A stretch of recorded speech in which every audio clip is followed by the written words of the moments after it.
नमस्कार सभी को। मैं डॉक्टर धीरेन्द्र चौबे आप सबके बीच से, मैं भी आप ही लोगों की तरह एक सामान्य व्यक्ति हूँ। मेरी भी अपनी कुछ संवेदनाएं हैं, कुछ आकांक्षाएं हैं और जिंदगी से जुड़े हुए कुछ तजुर्बे हैं, कुछ अनुभव हैं। मैंने भी कुछ सीखा है, अभी सीख रहा हूँ, बहुत कुछ अभी सीखा जाना बाकी है। तो मैंने आज दिनांक 26/9/2024 को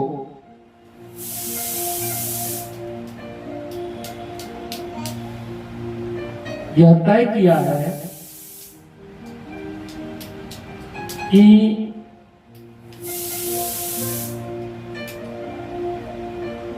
हम जहां रहते हैं का तात्पर्य रहने के लिए तो आदमी जहां भी किसी कार्य गतिविधियों से जुड़ जाता है, किसी क्रियाविधि से जुड़ता है, तो वहां उस लिप्तता या संलिप्तता के कारण, उस क्रियाविधि से लिप्तता के कारण एक रहना तो उस अर्थ में भी है, लेकिन रहने का यह जो अर्थ है, यहाँ पर जो जिस रहने की मैं बात कर रहा हूँ, वो हम लोगों का घर है, जहाँ पे हम लोग रहते हैं, जिस घर में हम लोग रहते हैं। और वो एक भरा पूरा परिवार है जिसमें माँ है, पिता है, भाई हैं, बहन है, भाई है, भतीजा है, भतीजियां हैं और तमाम वो लोग जो किन्हीं रूपों में जुड़े हुए हैं या किसी तरह से जिनका हमारे इस परिवार से जुड़ाव है, लगाव है।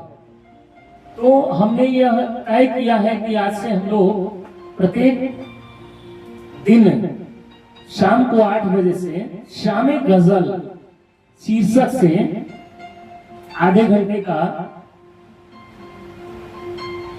एक साहित्यिक आयोजन करेंगे, या यूं कहें कि साहित्यिक परिचर्चा करेंगे, जिसके केंद्र में गजल को रखा गया है। गजल ही जिसके केंद्र में है।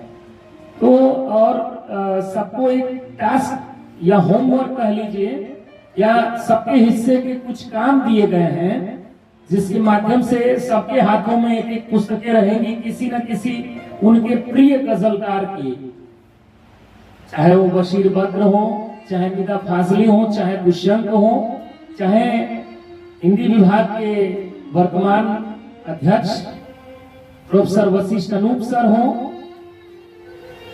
या मीर हो, गालिब हो,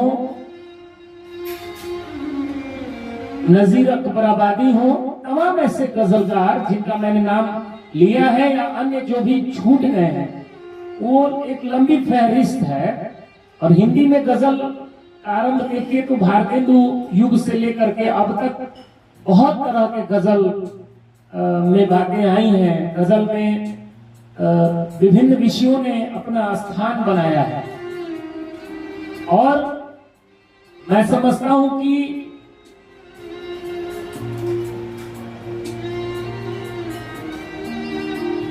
भारतीय जीवन दर्शन में समाज की जो गत्यात्मक स्थितियां हैं, उसके हिसाब से जो भी परिवर्तन हुए हैं, उन परिवर्तनों के सापेक्ष अलग अलग गजलकारों ने अपने अपने समय को जिया है और समय की बात की है और समय के यथार्थ की बात की है, उस समय के यथार्थ की बात की है, जिसके तहत उन गजलकारों की वो पंक्तियां हैं जो कहीं न कहीं समाज में एक अलग तरह के भावबोध को विकसित करती हैं। दरअसल वे भावबोध ही नहीं है, वो कहीं ना कहीं समय से टकराव भी है। जब भी विषमता वाली स्थितियां रही हैं या कई बार विषम परिस्थितियों से मुकाबला करते हुए भी कई लोग हैं, जैसा कि आदम गोंडवी का नाम आता है, जिनका एक गजल संग्रह ही है समय से मुठभेड़। तो जो भी टकराहट हुई है समाज में, जहां भी विषम परिस्थितियां दिखाई दी हैं, वहां पर इन गजलकारों ने गीत शैली में लयात्मक ढंग से अपने भावों को किस तरह से प्रस्तुत किया है, उसकी एक वानगी इस साहित्यिक आयोजन में हम लोग देखेंगे। तो आइए शुरू करते हैं इस कार्यक्रम को। अभी हम लोग सभी लोग महामना पुस्तकालय में उपस्थित हैं, काशी हिंदू विश्वविद्यालय में स्थित मालवीय जी के इस बगिया में, मालवीय जी के द्वारा निर्मित इस प्रांगण में। और यह विश्वविद्यालय का परिसर है जहां पर मेरा आवास है, जो कि विश्वविद्यालय के द्वारा ही आवंटित है। और उसी में मैंने यह एक छोटा सा हिस्सा उस मकान में या उस कमरे में, उस घर में मैंने इस तरह के आयोजन के लिए बनाया है।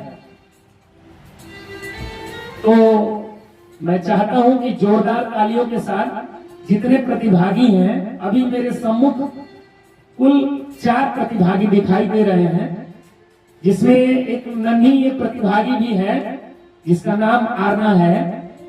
हालांकि अभी ये ठीक से बोल नहीं पाती है, लेकिन इनकी उपस्थिति भी है।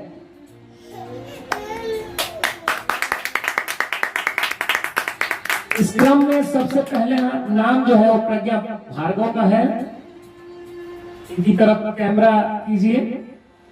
दूसरा एक नाम ऋषिका, तीसरा अक्षर जी हैं, इनकी तरफ कैमरा कीजिए।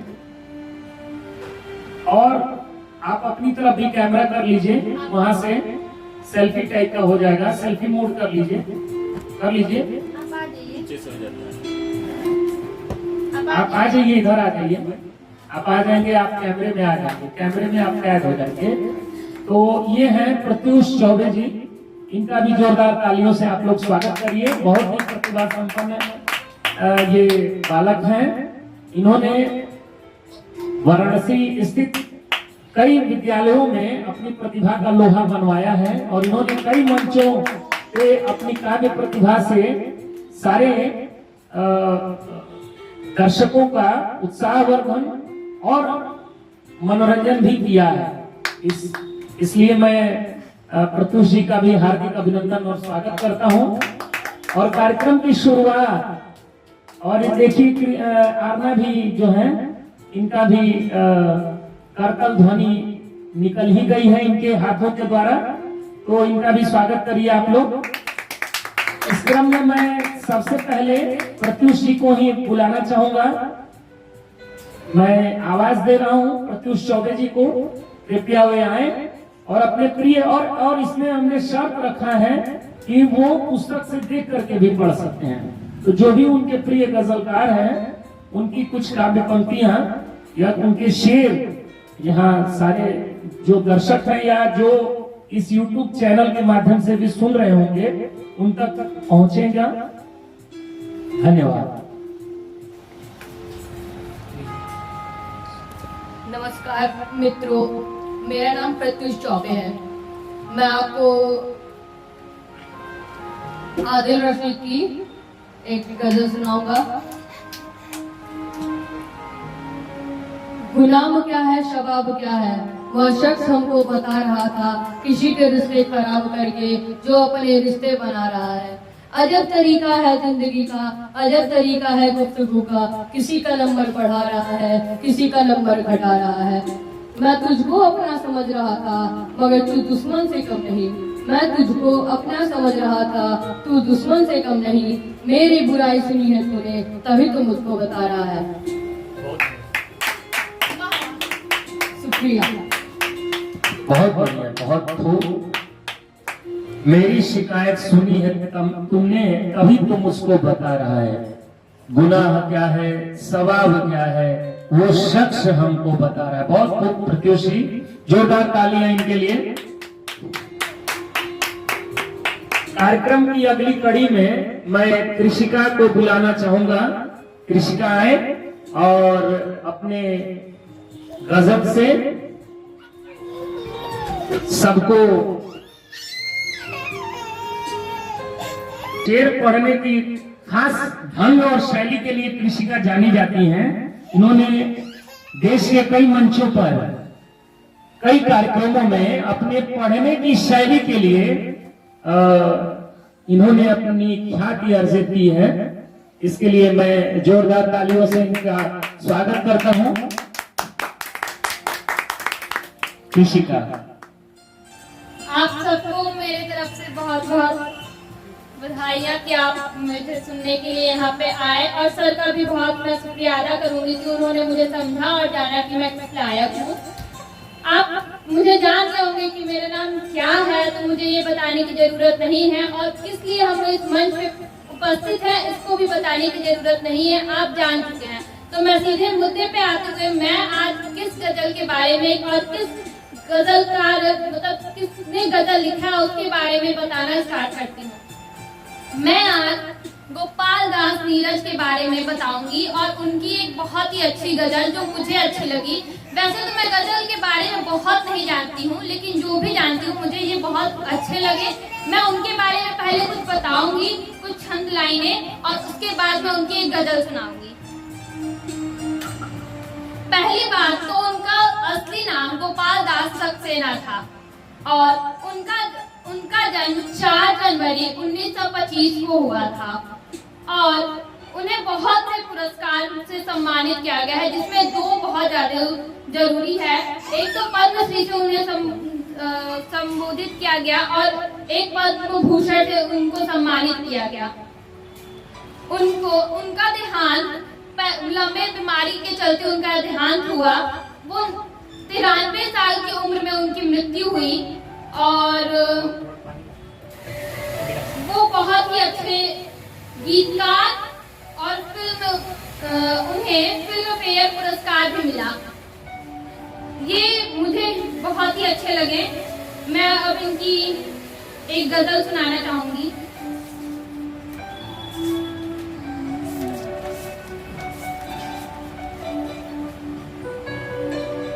कफन पढ़ा तो, इसकी लाइन है कफन पढ़ा तो।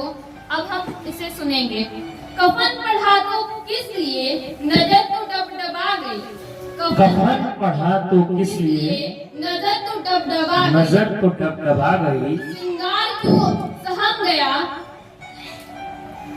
श्रृंगार क्यों सहम गया, बहार क्यों लजा गई। बहार क्यों लजा गई। नजर में कुछ ना मृत्यु कुछ, नजर में कुछ ना मृत्यु कुछ, न जन्म कुछ न मृत्यु कुछ, बस इतनी सिर्फ बात है, बस इतनी सी बात है। किसी की आँख खुल गई, किसी की आँख खुल गई, किसी को नींद आ गई, किसी को नींद आ गई। बस इसी छंद शब्दों से मैं अपनी वाणी को विराम देती हूँ। धन्यवाद। बहुत बहुत शुक्रिया। चूंकि आज यह पहला दिन है कृषिका जी को, और कहा गया है, दिनकर ने लिखा है, जाने कौन रहस्य प्रकृति का बड़ा अनोखा हाल, गुदड़ी में रखती चुन चुन के बड़े कीमती लाल। तो जैसा कि अभी आप सुन रहे थे, कृषिका गोपाल दास नीरज का परिचय भी दे रही थी, और साथ ही उनका एक शेर जब वो प्रस्तुत कर रही थी, जो कि गजल के रूप में है, और मेरे ख्याल से गोपाल दास नीरज जी का जो वाणी प्रकाशन के द्वारा संकलन है, वहीं से वे प्रस्तुत कर रही थी, जिसमें हमारे लोकप्रिय गीतकार संपादक जिसके शेरजंग गर्ग जी हैं, उन्हीं में वो उस संपादित पुस्तक में जो गजल है, उसका पहला गजल था ना, अगर मैं सही हूं तो। तो बहुत बहुत धन्यवाद कृषिका, आपने यह महत्वपूर्ण गजल हम सबको सुनाया। मैं समझ रहा हूं कि यहाँ पर जितने लोग उपस्थित हैं या YouTube के माध्यम से जितने लोग इस गजल को सुने होंगे, उनमें एक उम्मीद जगी होगी कि यह कार्यक्रम जो जो आगे बढ़ता जाएगा, अभी यह पहला दिन है, आगाज है, यह अभी अंजाम नहीं है। कहा है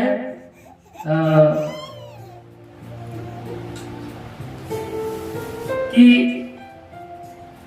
किसी कार्य का आरंभ होना ही बहुत महत्वपूर्ण होता है। सफलता और असफलता अलग चीज है, लेकिन किसी भी कार्य का आरंभ होना अपने आप में बहुत महत्वपूर्ण होता है। तो इस तरह का साहित्यिक आयोजन हम लोग कर रहे हैं और कोशिश करेंगे, और मैं चाहूंगा कि आप लोग की तरफ से भी बच्चों के लिए हौसला अफजाई हो। YouTube पर आप लोग जब देखें तो इस जो चैनल जहां से आप लोगों को ये गजल सुनाई दे रहे हैं या आगे भी सुनाई देंगे, उस चैनल को सब्सक्राइब भी करेंगे और लाइक भी करेंगे। मैं ऐसी उम्मीद और आशा कर रहा हूं, और मेरी ये विनती भी है आप लोगों से। तो अभी यह शुरुआत है, इसलिए अभी बहुत सारी गलतियां होंगी, बहुत सारा सुधार होगा, और आपके सुझाव भी आमंत्रित हैं। जो भी सुझाव आप लोग की तरफ से मिलेंगे उसको हम लोग उस पर अमल करेंगे, उस पर काम किया जाएगा, और बेहतर से बेहतर इस आयोजन को बनाने की कोशिश की जाएगी। क्योंकि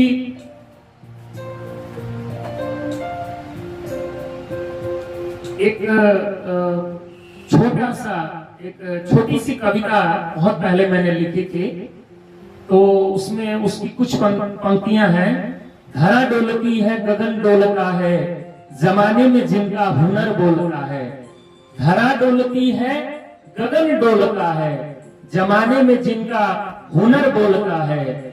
चढ़े जिस शिखर पर हवाओं से पूछो, मेरे ही कदम से यह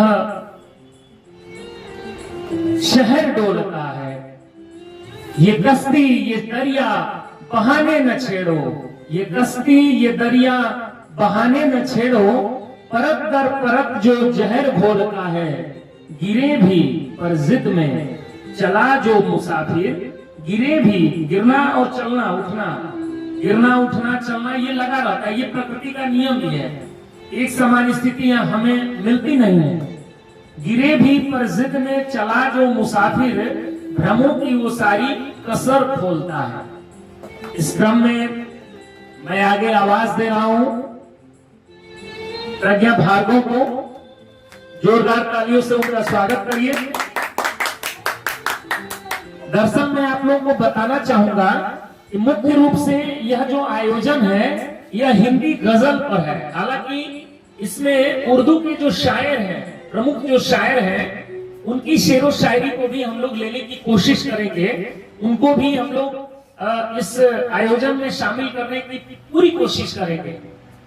लेकिन हमारा जो मुख्य ध्येय है वह आप सभी तक हिंदी गजल और गजलकारों को हिंदी गजल और गजलकारों से परिचय कराना है। उनकी जो रचनाएं हैं उससे रूबरू कराना है। तो बड़े अदब और आदर के साथ मैं प्रज्ञा भार्गव को आमंत्रित करता हूं, वे आए और अपने चंद जो गीत हैं या जो भी गजल है जो किसी दूसरे के द्वारा रचित है या स्वरचित है उसको सुनाए। प्रज्ञा।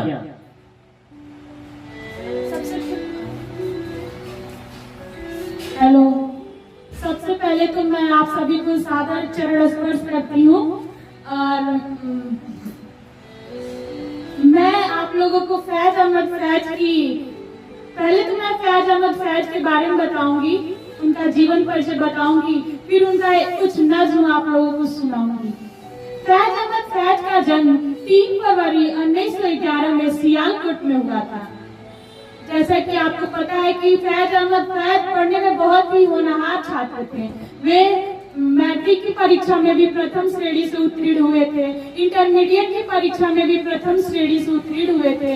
इसके बाद उन्होंने बीए की भी परीक्षा प्रथम श्रेणी से ही पास किया था और उन्होंने एमए की परीक्षा अरबी से तथा हिंदी दोनों ही विषयों से उत्तीर्ण किया था, वो भी प्रथम श्रेणी में। और फैज अहमद फैज का पारिवारिक परिवेश भी बहुत ही शैक्षणिक था और जिसकी वजह से उनकी पढ़ाई लिखाई में भी उसका असर पड़ा, जिसकी वजह से वो नज्म और शायरों का अच्छी खासी जानकारी रखे और उन्हीं नज्मों में से मैं एक नज्म आप लोगों को सुनाना चाहूंगी।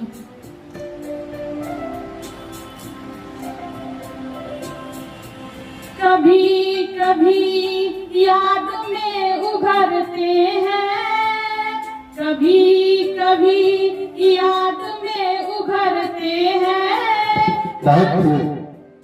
नक्शे माझी मिटे मिटते से, कभी कभी याद में उभरते हैं, नक्शे माझी मिटे मिटे से, वो आजमाइश दिलो नजर की, वो गुर्बते से वो फासले से, वो आजमाइश दिलो नजर की, वो गुर्बते से वो फासले से, कभी कभी याद में उभरते हैं, कभी कभी आरज़ू के सहारा में, कभी कभी आरज़ू के सहारा में आके रुकते हैं काफिले से, वो सारी बातें लगाओ किसी, वो सारे उन्नवा विशाल कैसे, निगाह दिल के करार कैसा,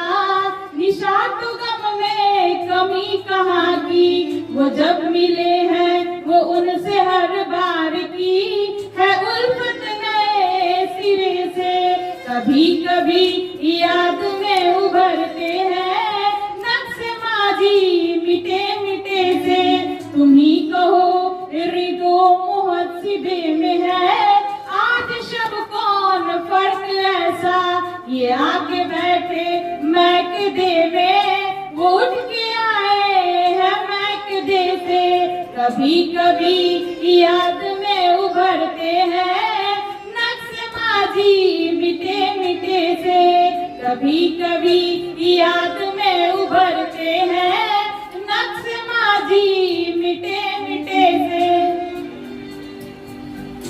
बहुत सुंदर, बहुत बढ़िया, बहुत बढ़िया।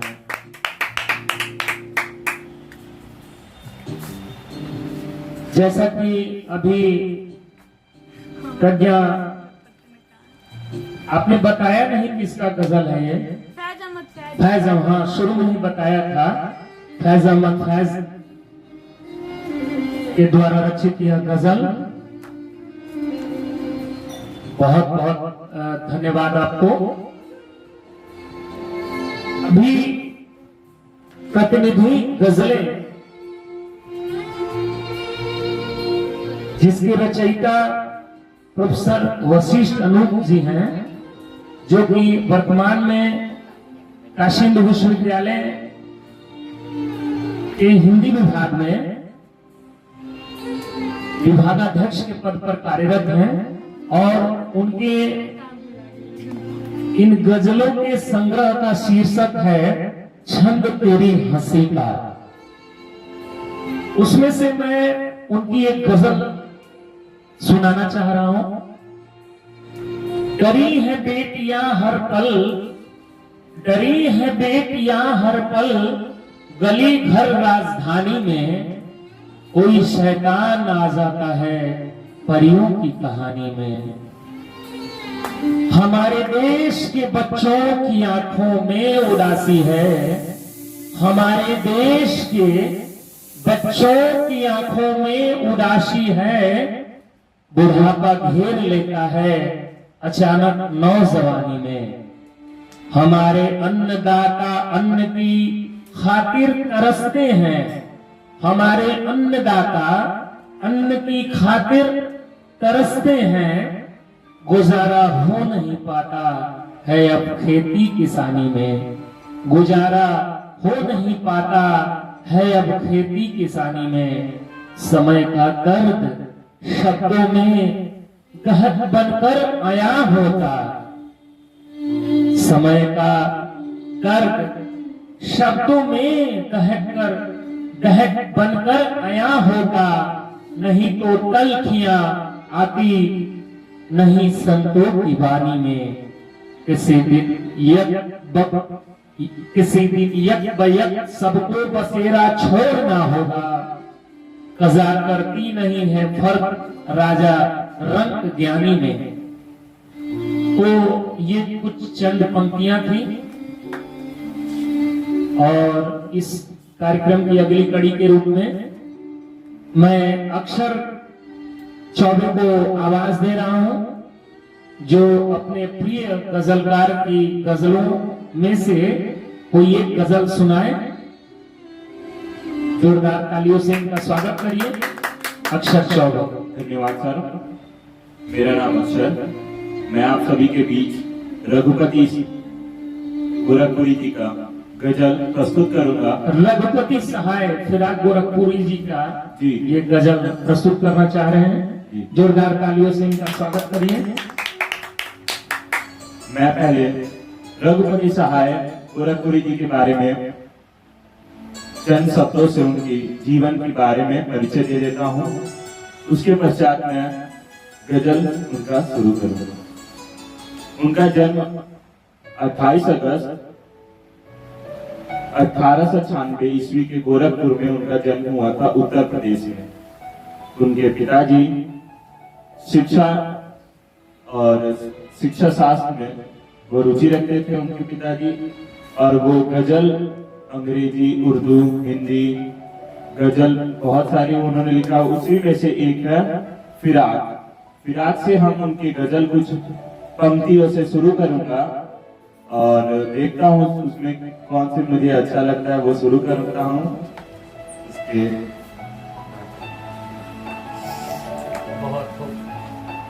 बहुत सुंदर। आंखों में जो बात हो गई है एक शहरे शायद हो गई है, बहुत जब दिल की वफात हो गई है, हर चीज की रात हो गई है। गम से छूट कर ये गम में मुझको क्यों गम से नजात हो गई है। मुद्दत से खबर मिली तो दिल की शायद कोई बात हो गई है। शायद कोई बात हो गई।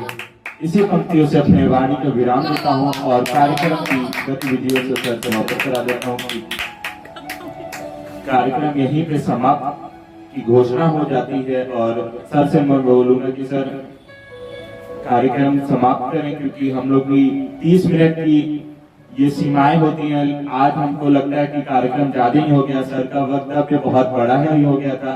तो मैं सर से बोलता हूँ कि अपनी कोई शायरी सुनाएं और कार्यक्रम को विराम दें। फिर हम लोग कल मिलेंगे इसी समय, जब घड़ी 8 की तरफ दिखेगी हम लोग तुरंत मिलेंगे उसी समय। धन्यवाद। बहुत बहुत धन्यवाद अक्षर जी। आपका यह आदेश हम लोगों के लिए प्रेरणा है और आपके इस आदेश का अक्षरशः पालन होगा।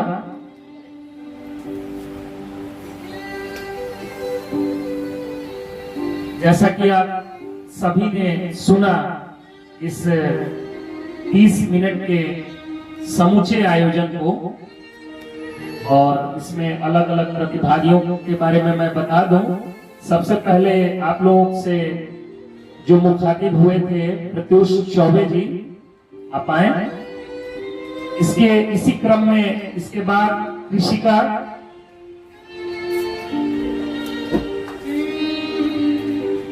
इन्होंने गोपाल दास नीरज की गजलों में से कुछ एक गजल सुनाया था।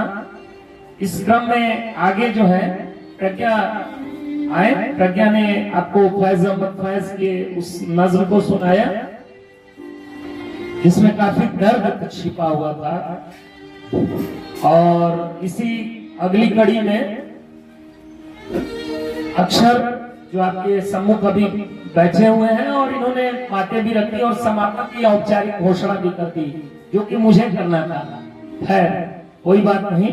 अभी इसीलिए मैंने कहा कि इस समूचे आयोजन में अभी 2-3 दिन तक हम लोगों से तमाम गलतियां होंगी, तो इसको आप लोग नजरअंदाज करिएगा, क्षमा करिएगा इस विनती और आग्रह के साथ। और मैं भालचंद्र त्रिपाठी की कुछ पंक्तियों के साथ इस कार्यक्रम को समाप्त करूंगा। जो मैं सच बोल दूं तो एक मासूम का दिल टूट जाएगा। जो मैं सच बोल दूं तो एक मासूम का दिल टूट जाएगा। जो मैं सच बोल दूं तो एक मासूम का दिल टूट जाएगा। जरा ठहरो, मुझे कोई बहाना ढूंढ लेने दो। जरा ठहरो, मुझे कोई बहाना ढूंढ लेने दो। आगे भी कहते हैं, एक और शेर है। इस शहर के बंगलों में मेरा दम घुटा जाए। इस शहर के बंगलों में मेरा दम घुटा जाए। मुझे गांव का वो टूटा पुराना घर ढूंढ लेने दो। जो मैं सच बोल दूं तो एक मासूम का दिल टूट जाएगा। जो मैं सच बोल दूं तो एक मासूम का दिल टूट जाएगा। जरा ठहरो, मुझे कोई बहाना ढूंढ लेने दो। धन्यवाद। शुभ रात्रि।